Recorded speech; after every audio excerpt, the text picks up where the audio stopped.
This is Mavic Air 2. You may have some questions, like, So what's different? well, let's start with the larger sensor. There's a lot more pixels, 48 megapixels to be exact, which means you can do this. And then shoot a hyperlapse in 8K. With Smart Photo, every shot is a masterpiece.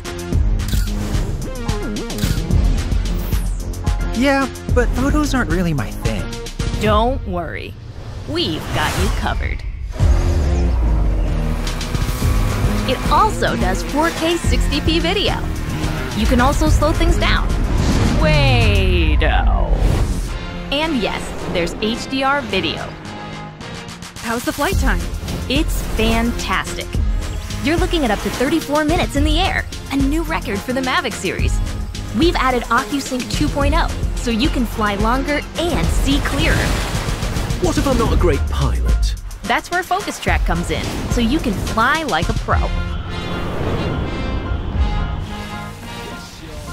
Or just press a button.